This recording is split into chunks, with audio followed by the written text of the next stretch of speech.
ተኸታተልቲ መደብና ዝኸብ ከተማ ላንደን ኣብ ዓዲ እንግሊዝ እንዳተዳለወ ዝበፅሓኩም ዘሎ መደብና መደብ ኤርትራውያን እዩ ኣብ ኣሰና ከም ወትሩ እዚ መደብ እዚ ኩሉ ንዓና ንኤርትራውያን ዝምልከት ጉዳይ እንዳልዓልና ንዋጋዓሉ መደብና እዩ ወይ ድሕና ንምልከቱ ጉዳይ እንዳልዓልና ንዋጋዓሉ መደብና እዩ ንሎሚ ከም ትኹል ሻዕ ድገብሮ ጋሻ ሒዘልኩም መፅእ ኣለኹ ኣነ ብላንደን እዩ ደለኹ ጋሻ ኣብ ኦስሎ እዩ ደሎ Professor Kjetil Tronvoll ይባሃል Professor Kjetil ኣብ ትዞባና ኣብ ቀርና ኣፍሪካ ከምኡውን ኣብ ሙሉ ኣፍሪካ ኤክስፐርት እዩ ብዙሕ መፅናዕትታት ብዙሕ ምርምራት ዝገበረ እዩ ኣብ ናይ ሰላምን ግጭታትን ጉዳያት ኣብ ናይ ሰብኣዊ መሰላት ጉዳያት ብዙሕ ምርምራት ዝገበረ ፕሮፌሰር እዩ ስለዚ ብጣዕሚ ክብረት ይስማዓኒ ጋሻይ ኮይኑ ስለዝመፀ Welcome, Kjetil. It's an absolute honor to be hosting you on Asena, on my show, and thank you for coming. كما هذاك يا سلام. مسكن كمل لها. تمام سبو. I'll go straight into my questions, and I'll go into my kind of favorite question, the one question I'm very curious about, and that's. Why Eritrea? Why Ethiopia? Why the Horn of Africa? What's the fascination? When did it start? How did it start? Can you tell me about that? I'll tell you briefly about that. Yes, it started well from a very young age. My fascination towards African culture, African history, the various African countries was there, but the selection of Eritrea as such was part of my first dissertation work at the University of Oslo. And by the late 1980s, my interest were to, first of all, to study a society as different as possible from the community I grew up in. Norway, political stability, affluent country, you don't have any scarcity at all, and you kind of know where the day you're born, the day you're going to die, because it is all predictable. You know, it's such a stable society. So I wanted to experience a country, a community under great distress, war, famine, hunger, to see and to understand how people coped under such circumstances. But my special interests were to study nationalism and the resistance war or liberation war. So when I started my dissertation preparations in 1988, I took the world map and started to identify where do we have such kind of armed resistance war or liberation war. And you had some in Southeast Asia, some in Africa, both the Horn and Southern Africa, and some in Central America.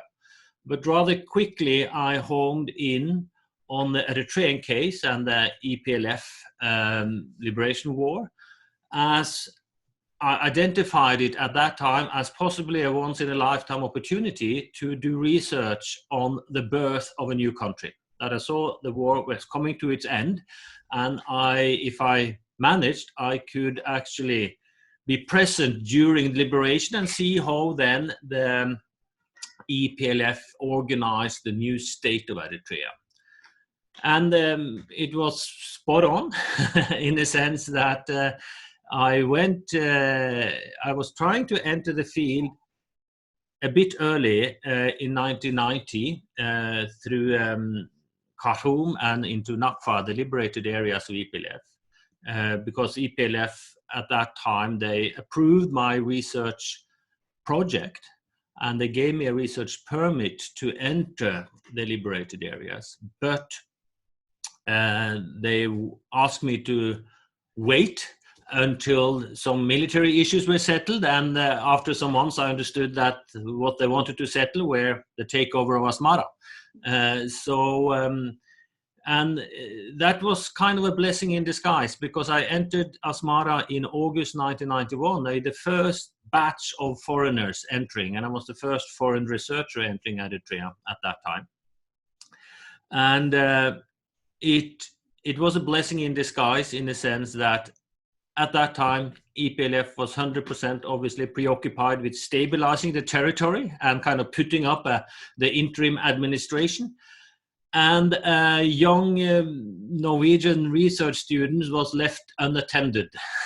I didn't get any EPLF guide or any EPLF interpreter or any EPLF follower. So I was left alone to start my research and to select my research area and also to select my assistant, which luckily enough then I managed to kind of get behind the official formal communication of the front more or less immediately to look what everyday activity was like, to look what ordinary people, farmers, students, whatever, how they thought about the change. Right. Fascinating times, exactly 29 years ago. So it's Independence Week now. You're talking about the time when every Eritrean alive thought the unimaginable had happened, and it's going to be happily ever after from this point onwards, and we will come back to that in a bit. But before that, I would like to ask about what your impressions were at the time. So here you are. You probably have read a lot about the birth of nations. You've got some standards to compare Eritrea's liberation and the EPLF's achievements at the time to. What were your impressions? What were your conclusions?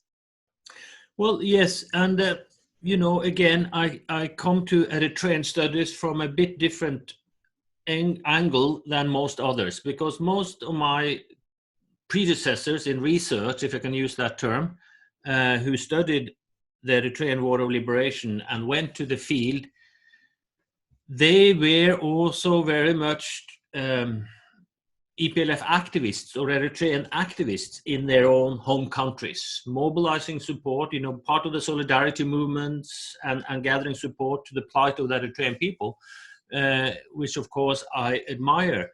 But I selected Eritrea, and at that very early on, I read up, of course, on the history of Eritrea, on EPLF, on ELF, on the history of the Horn and the politics of the Horn, but from a more analytical viewpoint. So I didn't have at that time the closeness to the material, which also made me possibly, made me in a more aware of the nuances of society and politics already from the very early on. But obviously, comparative studies, reading on the history of the Eritrean struggle compared to other liberation wars, the way the struggle was conducted, the might of the adversary, and so on. It's no doubt that the Eritrean struggle is a preeminent struggle to liberate their country, and entering Eritrea as on the first possibility after this long war, and viewing the celebrations, viewing the positiveness, viewing the optimism, as you say, among all shares of the Eritrean people in August 1991, just a couple of months after the fall of Asmara. Obviously, it was a tremendous impression upon me as a young scholar, and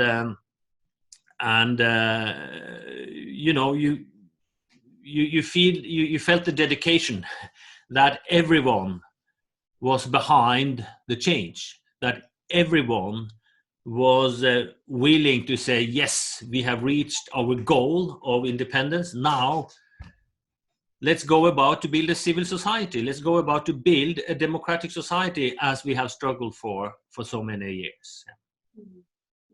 Yeah, we will go back. That's my area of fascination. So we'll go back to where is Eritrea at and what's going on.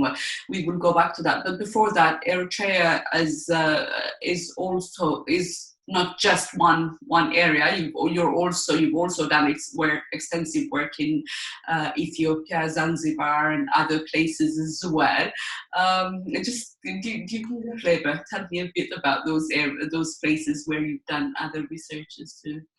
Yes, as a social anthropologist by profession, we prefer, to do this methodological field work, as it is called, that we go to a country, to a society, to a community, and settle there for a considerable amount of time to really try to understand the local sentiments of whatever you want to study, if that's politics or agriculture or whatever.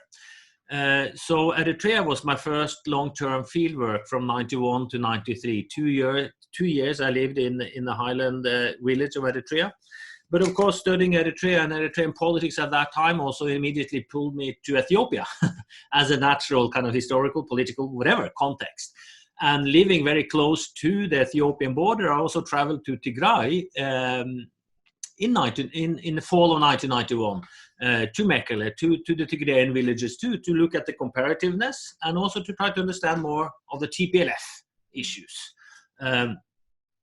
I continued my studies in Eritrea on and off, also after I left, moved back to Norway in 93, but I was visiting Eritrea every year, many times a year, until the new war broke out in 1998. I wanted also then to do a new fieldwork to settle back in my village to see how villagers perceived the new war, how they reacted to now the war is against Tigray and TPLF primarily, not against the Amhara-dominated Ethiopia. But at that time, I already started to publish rather critical articles on EPLF's interim government, so to say, and on establishing democracy or the lack of democracy in Eritrea already from 92. So I had lost my research permit earlier in 96. And when I asked for a new research permit to settle down in Maiweni, I was rejected and I was not welcome. So, okay, I said I wanted to continue studying the conflict. So I went to Ethiopia and Tigray and settled in Tigray for 2 years during that 1998-2000 war to study then how the Tigrayans perceived what was happening, all this chaos, not only the war, but the identity transformations that suddenly their comrade of arms, their cultural, social, historical brothers, the Eritreans, turned to be close kin to an enemy, and what kind of thoughts that impacted. So it was also, you can say, a blessing in disguise in the sense that EPLF denied me research permit, because then it broadened my scope of deep research also to the Ethiopian context. Although I've been studying Ethiopia since 1991, been there during all elections and so on, but it was a long-term fieldwork. And the natural follow-up after that, why a third long-term fieldwork in an African country, which ended up in Tanzania or Zanzibar, was much more pragmatic, I have to say, in the sense that I became a father and had a small baby, and my wife said, yes, we can go and settle in Africa while you do fieldwork, but not in a war or conflict zones in Eritrea or Ethiopia. It has to be... That's a woman. That's a woman. Exactly. That's a mother's thoughts. I had to take care of my baby. It has to be some facilities and so on. Okay, so we settled in Zanzibar to study the also a very interesting political case, the political conflicts and the processes of reconciliation in Zanzibar, which has been ongoing since 2000. So that's where I also been doing research now for 20 years on and off. So yeah. Great. Fantastic. Fascinating. It always fascinates me what leads people to from you studied at the University of London, and you were a professor. You were a professor in Oslo for a long time. You've done so many things. What leads a person to go and live in Maiweni and with all that hardship? But I think I guess it's a calling that some of us have, and it's great. I'm always grateful that people take an interest in such an obscure situation, in a situation that could be obscure, and shed a lot of light into it and make it such that the world can learn from situations like that. So what's happening? Thank you, Salam. But just let me add, because thank you for that. And we, born in Northern Europe, and particularly in Norway, we come from an extremely privileged position, being in the society, being born into the society we're living in, hence it also gives us the opportunity to pursue whatever educational career we want, and it gives us the opportunity to do something broader and outside ourselves, in a sense, both research-wise and otherwise, and hence that's why my interest has always been to see and to try to understand the diversity of the world we're living in, and also then having the opportunity to do that and to pursue that, and also, of course, through the research, since I've been mostly preoccupied with political processes and political sentiments and political understandings from the grassroots, human rights issues, elections, democratizations, conflicts, peace and reconciliation.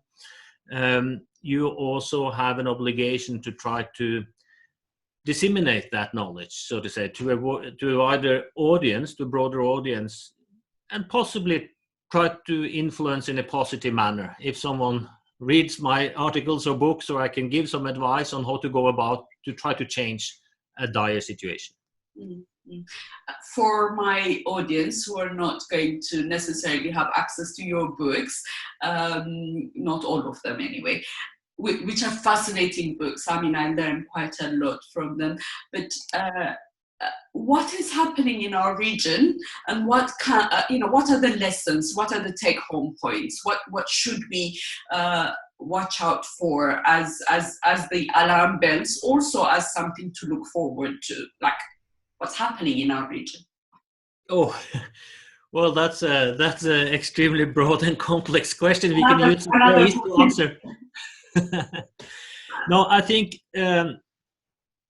what makes it extremely fascinating to study the Horn of Africa and to study Ethiopia, Eritrea, and surrounding political realm is its extreme, deep historical rootedness of both the polities, both the state formations or identities, but also the cultural rootedness.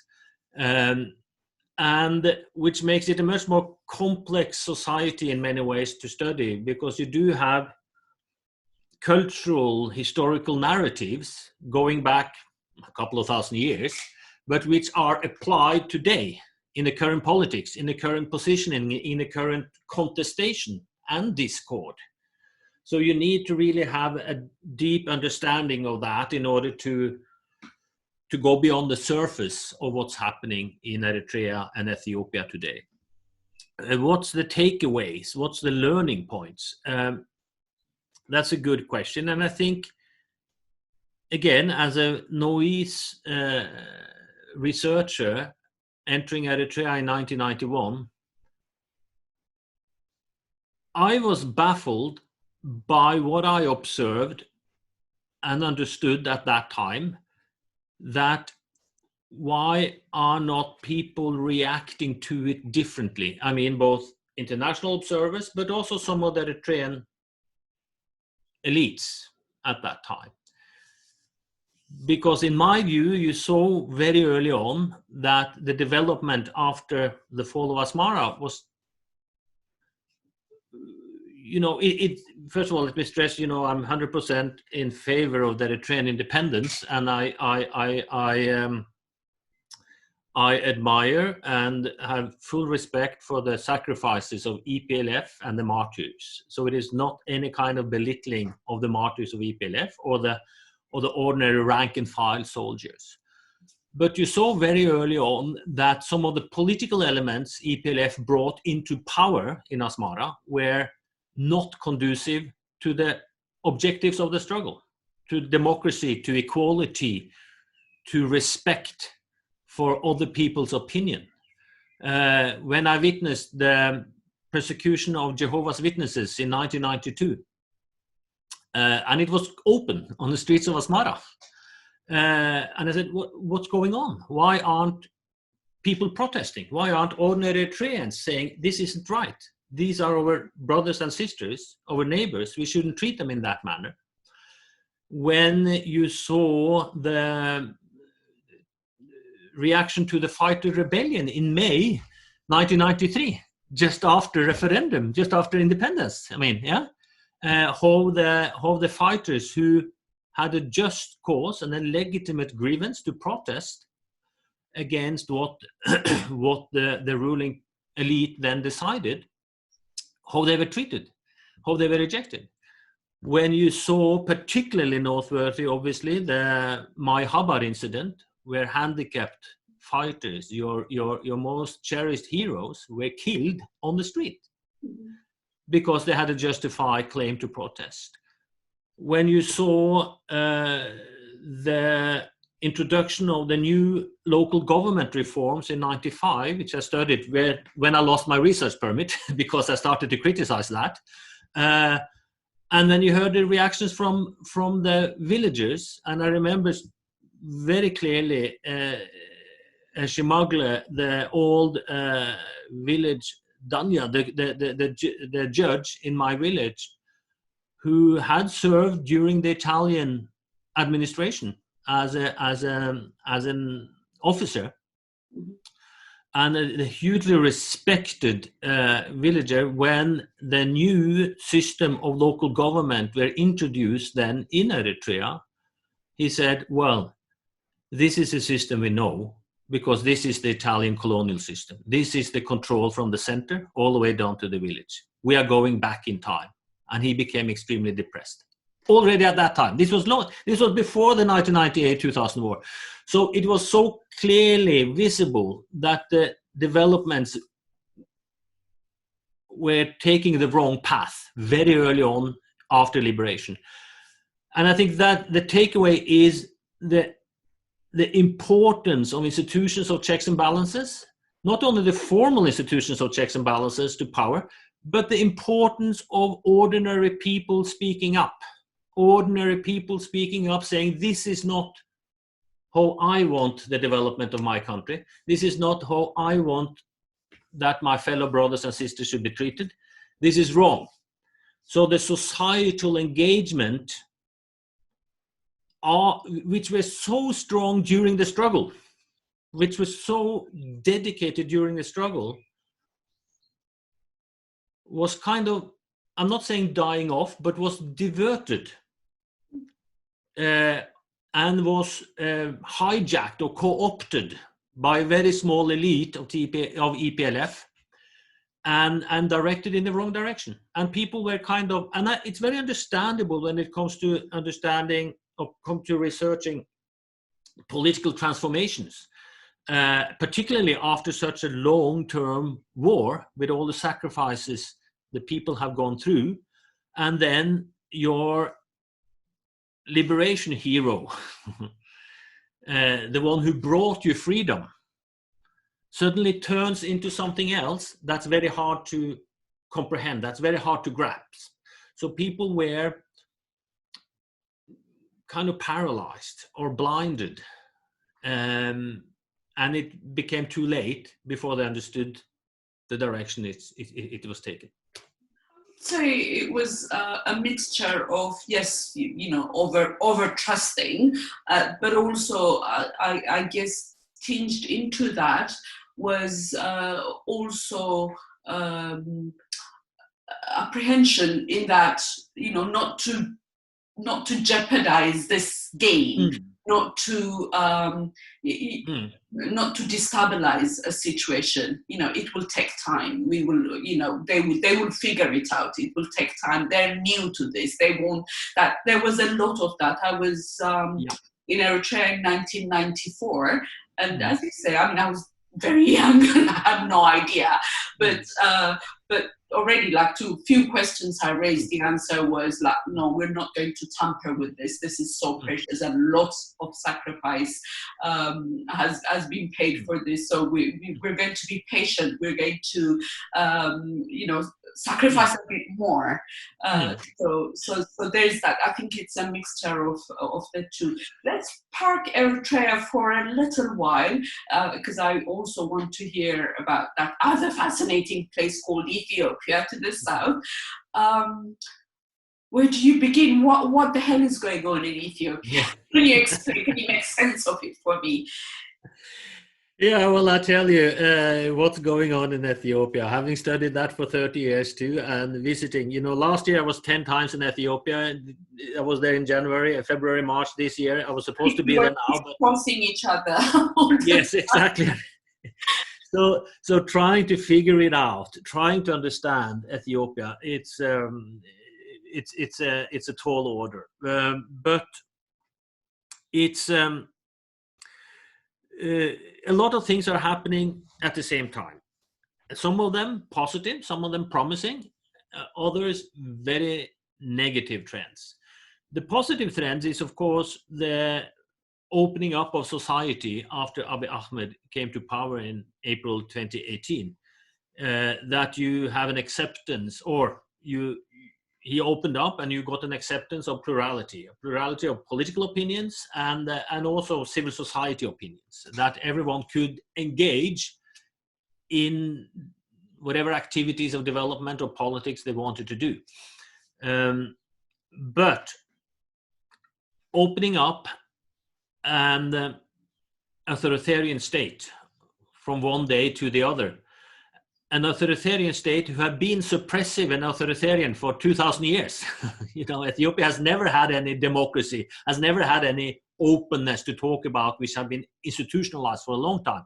Yes, you had a window of openness from 91 to 93, 90 something, just after the transitional period, after the fall of the Derg, but then it closed down again. Yeah.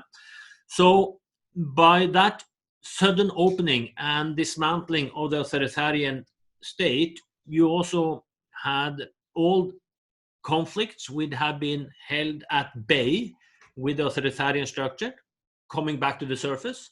And you had new conflicts arising because of the power vacuum which occurred after TPLF was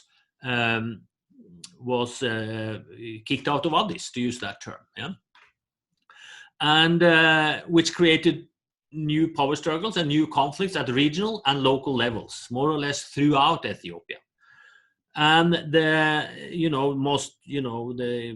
best case is, of course, the Ero and Fano struggles, the youth movements, which really rock the administration at the lowest level of the Kebele. And it was a rather, in the open process, in the initial reform process, you had a lot of instability, but a general positive modus, a general positive direction, the first year. But his second year in power, from the summer of 2019 until today, you see a more worrying trend again, and a more pessimistic trend. And that's why, going back again to what I said, what was lacking in Eritrea in 1991 and onwards, is partly also what you see in Ethiopia today, is the lack of institutions of checks and balances, lack of institutionalized procedures of handling politics, lack of coordinated or robust civil society discourse on where Ethiopia is supposed to go, which makes then that you see old habits coming back again to the regime on how to tackle opposition, on how to handle issues, not necessarily in a democratic spirit again. And again, this is not, I would have been surprised if it had not occurred, because what is called path dependency, that you stick to a strategy which have worked earlier, and in particular when it comes to authoritarian regimes and how they handle issues of transition. Because Ethiopia today is not a democratic country, it's not a democratic government, it's not a democratically elected government we do have. It is an old authoritarian structure trying to reform itself from the top, or maybe not. We don't even know that. And then you are going back again to some old classical themes in Ethiopian politics. How should the state be configured? What is Ethiopia? Is it something called Ethiopia? Is it a coherent identity encompassing 110 million people? Or is Ethiopia composed of 80, 90 different identities at an ethnic level, and a more loose system? So you have the new, again, which has been the perennial line of discord in Ethiopia for the last 40, 50 years, a unitarist view of Ethiopia, or a more fragmented federalist view of Ethiopia. Where should Ethiopia go? And that's the interesting part, because when EPRDF introduced the federal system in Ethiopia, it was in order to pacify resistance against the center, that all ethnic groups, all people should feel accommodated under this new arrangement, because the federal government or the central government was no longer a threat to their political cultural autonomy. The federal system were never implemented in full. It was a paper constitution because TPLF, EPRDF still held a centralized control through the party system. Now, with the opening of the party, the federal system is for the first time, really starting to work. That you really have strong regional states. Par excellence is, of course, Tigray, but also Oromia regional state, Amhara regional state, and others are, have real agency. The governments at the regional level have real agency, real power to do something for the first time. And they don't necessarily listen to Addis Ababa on everything no longer. And I think that's what also Abiy Ahmed experienced, that it wasn't that easy to control Ethiopia any longer, because you had 9 different voices according to the 9 region, or even more, when you had Sidama and 12 ethnic groups in the south wanting to establish their own regional states. So he needed to change his strategy in order to keep control.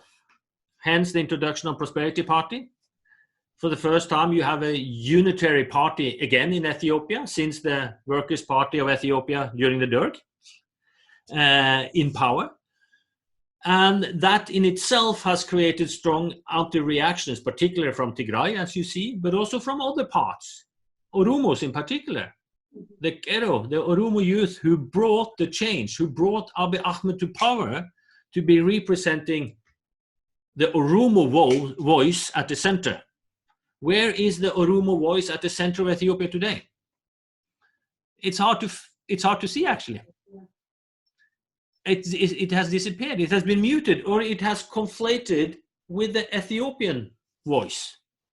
I'm not saying there's any wrong in that. That's a political legitimate position to have, to call for a stronger Ethiopian identity, to call for a more unitary Ethiopian state. Fair enough. But it goes counter, possibly, to the mainstream interest of the Oromo people, who want a strong Oromo representation at the center, who want a strong Oromia. And that's where you see grievances now really being increasing again, particularly the resurfacing of armed struggle in Volga by the Oromo Liberation Army. And you have then the ancient regime, the TPLF, coming back again saying that, this isn't acceptable. Neither the establishment of the Prosperity Party, but also touching or intruding or encroaching upon the federal principles as enshrined in the constitutions. So I just, coming back from Tigray in February, March, I just written a research report on that, and which an abstract or some element we recently published in Addis Standard on the very much political rethinking in Tigray too, not only among the political elite, but also among the intellectuals, the grassroots, that, where do we belong as Tigrayans when we are persecuted, when we feel intimidated, when we feel harassed, when we feel insecure in Ethiopia today. We have a prime minister, a federal government who is hostile to our interest. We have our neighbor to the south, which are making trouble on our border. We have a close border to Eritrea and an extremely vengeful and hostile president in Eritrea attacking us orally. Yeah. What does that mean for us? Yeah. So it is a lot of rethinking, and it's a lot of the situation in Ethiopia today. In my view, I've only studied it for 30 years, has never been as fragile as it is today, on which direction Ethiopia goes and what will happen to Ethiopian society. Which is a very worrying trend, because Ethiopia is kind of the epicenter of whatever else goes on in that region. And this is an Eritrean program, and I'm an Eritrean activist. And my interest always is what will it do to my people?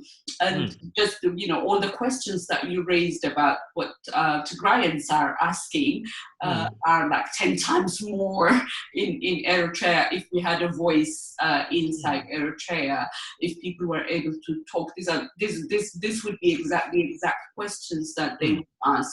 What is going to happen to us? How does this affect us? There was something happened in 2018. The world told us it's called peace.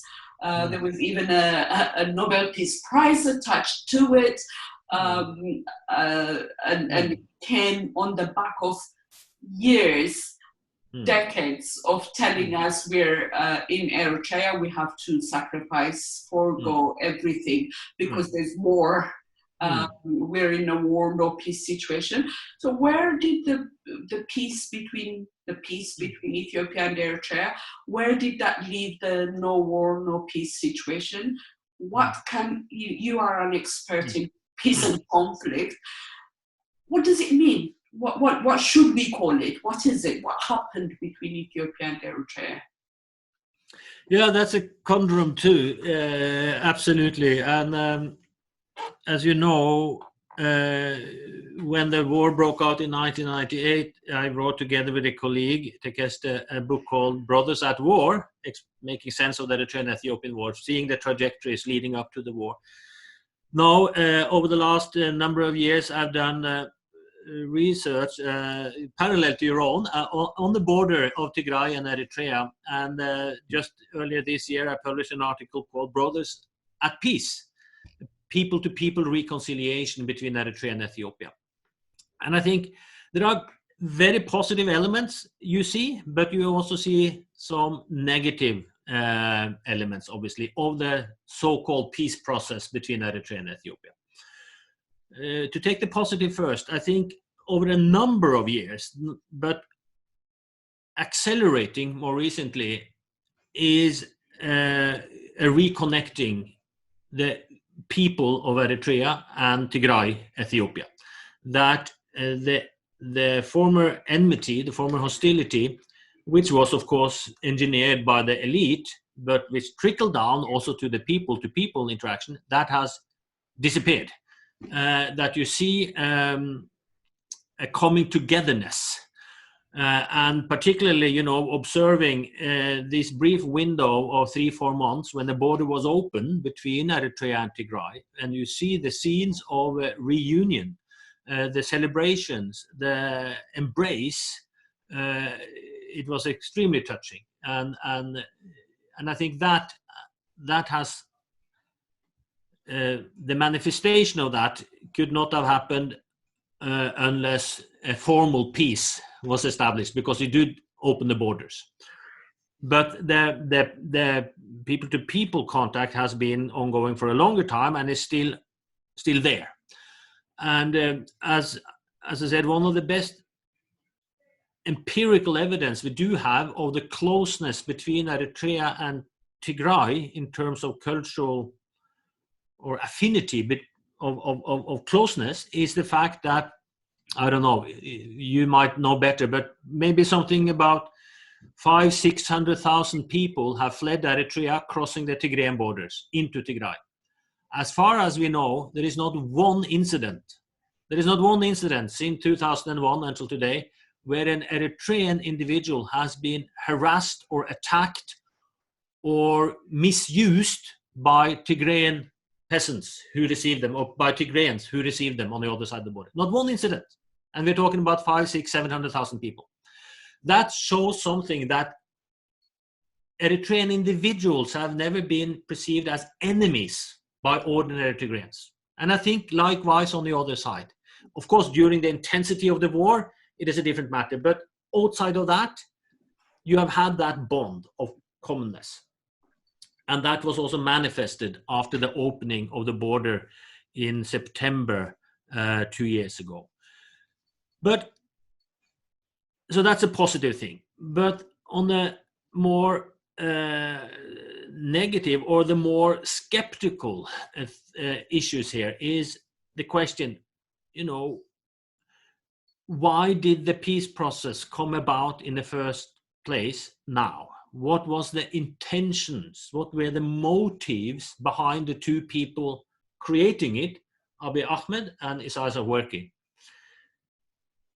Abiy, I think, had a mixed motive behind entering into the peace process with Eritrea. Yes, I think genuinely, at that time at least, he believed it was time to establish formal peace between the two countries. He wanted to change that stalemate. But at the same time, he also needed to establish new alliances in order to gain a sufficient amount of support and power to confront the TPLF grip of statehood in Ethiopia. And he allied with the Amhara component of the party, but he needed also to go beyond that. And he needed Isaias' input to help restrict the TPLF influence, to use that term. So he had a certain mixed motives, but more genuine interest of peace, I believe. From the Isaias side, and I'm not talking about Eritrean people, I'm talking about from Isaias personally, his interest to enter into the peace process was never peace with Ethiopia as such. It was part of his overall long-term game to crush TPLF, to be the victor, to be the big brother, to be the top guy in the horn. And he saw the opportunity, and he abated his time very carefully, because immediately after Abiy Ahmed came to power, Isaias didn't react anything. He kept quiet all the way until the Martyrs' Day speech on the 20th of June.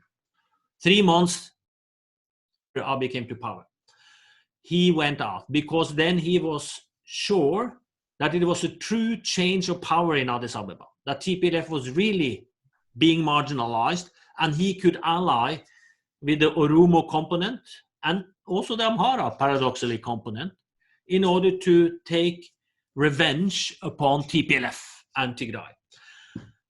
And I think that is still guiding the process, sadly enough. It is not peace, it is not it's not the pursuit of establishing peace on the ground which are the objective of the current process. It is still administered, it is still organized in a manner, how can we inflict the most possible damage on TPLF and TPLF's political control. Hence also the need to reclose the border again after 3 months, for 2 reasons, in my view. The main reason, as viewed from Isaias, is the opening of the border and those 3 months where people were flocking back and forth. It undermined his master narrative that Tigray is the mortal enemy of Eritrea. And secondly, it destabilized the economic control of Isaias and the regime on internal affairs, because you had new investments, new Eritrean entrepreneurs taking advantage of the opening, which came out of control of the regime.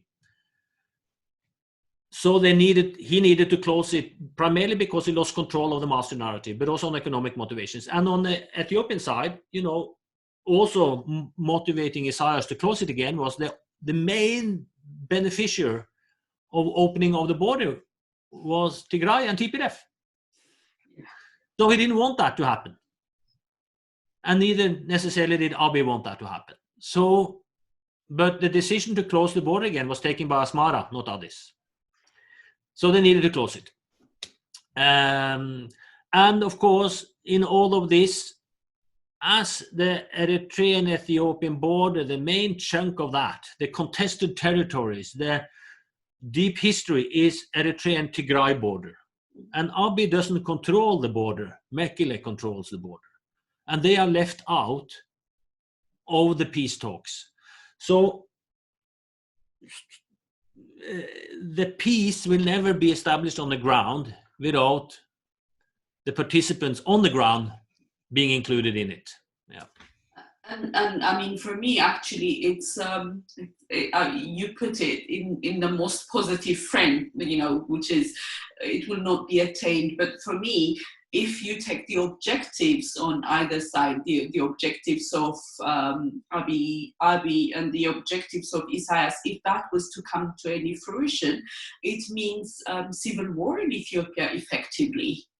Because if Isaias is so intent on crushing TPLF, and if the reason Abiy is bringing Isaias on board is to help him at least minimize their influence, if not crush them, then effectively he is inviting a foreign government to address his internal issues, political issue at that, and it's a very dangerous trend. And I am upset. I'm angry. It angers me because at the end of the day, it's the people of Tigray and the people of Eritrea who have borne the brunt of this divide. You and I know the region quite well to understand what it does to the border communities and wider appeal. In Eritrea or even in Tigray, you cannot talk about border communities as such. Both the entirety of Eritrea, bar the western regions, is a border community, if you like.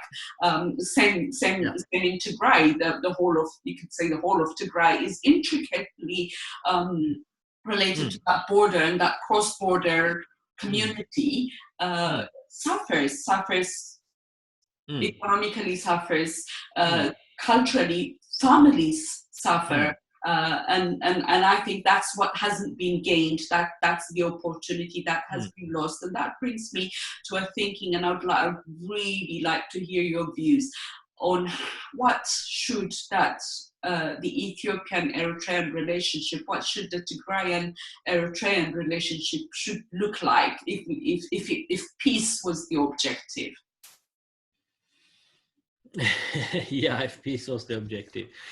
Yeah, well, before coming to that, it is certainly in a new turn of reconfiguring itself as we speak, I believe. One of the key fascinating things with the Horn of Africa as a scholar of nationalism and identity is that this is the region in the world where you have the newest sovereign states of Eritrea and South Sudan, a non-accepted state of Somaliland, and you still have state formations in the making, with the possible breakup of Somalia in different statehoods, with the possible breakup of Ethiopia in different statehoods, and the possible reconfiguring of current sovereign states into some kind of new entities. So the states as we know it in the Horn of Africa is not permanently settled, and I think you will see changes in the years to come. And right now, the accelerating discourse in Tigray is Tigray statehood and secession from Ethiopia, because they don't feel safe being part of that country any longer, which also, of course, makes them rethink their relationship with Eritrea, not only people-to-people relationship, but also political entities. How should Tigray look like? Is it just Tigray as it is today, or should we need some other arrangement? And definitely we might need to get much closer to Eritrea in some kind of union or whatever. So it is a lot of talk on this, and a lot of thinking in all over Ethiopia, and I also believe inside Eritrea, and how should Eritrea look like, and what should Eritrea be, and how should Eritrea be allied with whom, and in with what kind of arrangements. What an arrangement should look like if peace was in the interest. Well, you need to have new leaders, at least in Eritrea, because I don't think anything. I don't see any sustainable peace on the ground for the Eritrean people or its neighbors as long as the current president is in power, because he has never shown an interest to pursue peace. He has always shown an interest to pursue war and conflict. And that's just a sad empirical observation for the last 30 years. And if anyone can give me evidence of the opposite, I'm very happy to rethink my hypothesis, but I still haven't seen that evidence. So that's a tragedy of it. But he's getting old. He will not be around forever. So we need to think what we really need to work on. What will happen post Isaias? What kind of society will Eritreans want to build in that phase? What would Eritreans want their country to be like, and with what kind of arrangement with neighboring countries? Yeah, but I mean, although it might not be as diverse and as expansive as Ethiopia, Eritrea has its own diversity as well. And the uniqueness in that perhaps is, despite the diversity, the people of Eritrea have got a history of fighting together for independence, attempting to build a nation, and now suffering together under dictatorship. So it's a different kind of discourse. Also, and then that then brings in the lowlands of Eritrea, all of that. So whatever discussion that happens within Eritrea has to incorporate that, that nationhood of Eritrea is encompassing of two religions, two neighboring regions, Tigray to the south and Sudan. So all of that has to come in, and it's going to need quite a lot of its own type of complexities, maybe not as difficult as what we see in Ethiopia, but it's some of the same elements that dictatorship kind of puts a lead over those discourses, and then once dictatorship is lifted, once restrictions are lifted, all of these voices are vying for an audience and for an influence as well, and that's something that we ought to look for. We ought to accommodate when we are thinking about Eritrea, and it's not a mean thing, is it?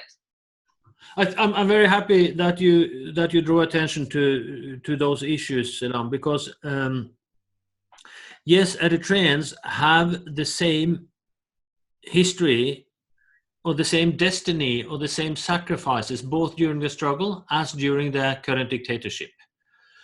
So in that respect, one should assume that you would stand together.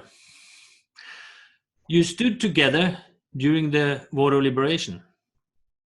But today, my observation, sadly, and that's because of the nature of the dictatorship, exactly because it has pitched people against each other. It has split families. It has divided ethnic communities. It has post religions against each other, very deliberately, by the president. In order to keep in power, he need to divide and rule the people. He need to divide the people in order to stay ruling them. And what you see today with the massive exodus of Eritreans over the last 15 to 20 years, an exodus of the young Eritreans, the generations who were supposed to build the new Eritrea, absolute majority of them will not return to Eritrea after a regime change. And what is left behind, of course, is a very weak, and I would also say partly fragmented society. And the extreme advantage Eritrea had in 1991, when you all were one, more or less, when you were a cohesive, dedicated, focused population, I don't see it any longer. I'm very sad to be so blunt, and just use the case of the Eritrean political opposition in exile. They've been using 20 years to try to come together in some kind of unison voice. They still haven't managed to do that. It's a tragedy, the way they are mistreating each other and accusing each other of what's not. So they haven't managed to establish a kind of a legitimate representative body in exile, as other countries have done during similar circumstances. I'm not blaming the opposition itself as such, because this has been nurtured by Isaias. It has been nurtured partly by Ethiopia also, to split them or to divide them. So I'm not that optimistic. And exactly also what you say, that opening up, or if the authoritarian order collapses in Eritrea, who will have state control, or how will the country be ruled when you do have deep divisions, and also a certain degree deep distrust between some of the communities, and particularly the lowland communities' voice in how Eritrea is supposed to be perceived, on what Eritrea should be comprised of and contain, has been muted for the last 30 years. They have not been represented in power as their, from the perspective of their own interest. And I traveled the Afar region intensively during the transitional period, and I heard what the Afars were saying and wanted to be perceived, the new Eritrea. They were totally crushed. Look at the Kunamas, look at the other groups in the Western lowlands, how they feel alienated now, and how they feel that their home villages, their hometowns, are being Tigrinya-ized.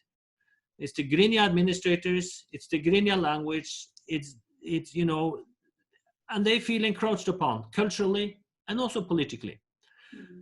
And I'm not blaming the highlanders by individuals, but I'm saying that has been the policy of the regime.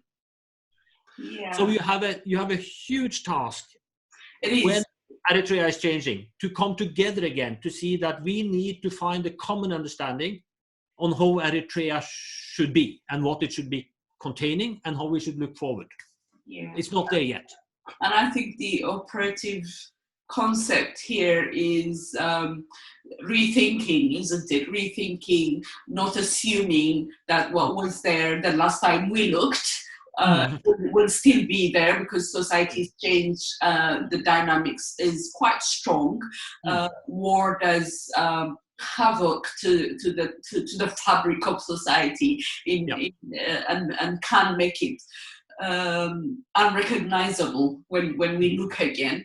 But I guess the task of Eritreans all over the world is to look at what where the strength was, where the vision was, where the dream was, and maybe try and recapture that, maybe go back to that point, and it's a resource that we had, that could be had. And if we're talking about histories that goes thousands of years back, having the impact now, history that goes 30, 40 years back should have an influence if we are there to find it. I mean, it has been decimated. It has been, and deliberately, it has been a deliberate policy of the regime to divide, not just, I mean, some people call it atomization, which is like where only every individual on its own, and you look after your interests, and that's it. You don't even at the family level, let alone at community and national level. I am really, it's really been fascinating, and we could go on for days talking like this. It's amazing. I'm really honored to have had this opportunity. I would like to conclude by giving you the opportunity. I mean, we've got, this is for a TV show, for an Eritrean TV show.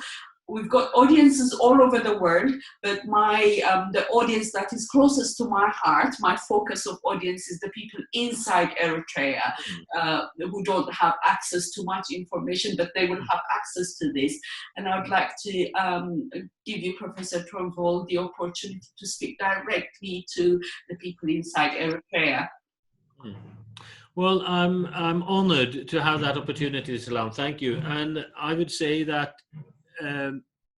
I think, don't think that the world has forgotten Eritrea.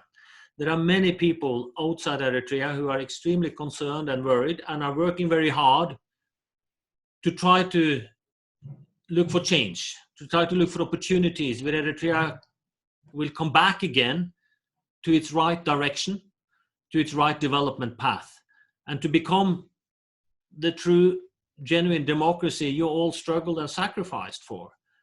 And I would say you have my deepest solidarity and interest to try to help and to try to do the best out of that. And it's up to everyone, as I said, a country's destiny is changed by its own people. It's not changed by people from the outside. A country's destiny rests with the people inside Eritrea. And you have to use whatever opportunity and to seize whatever opportunity you do have to try to do changes in everyday life and to try to do changes which reaches the top in terms of political culture, in terms of change of governance as such in the country. And we will hope and pray that that will happen soon. And we can all come back to Eritrea to visit friends, to visit families, and to do work to build the new Eritrea to come. Thank you, Kjetil.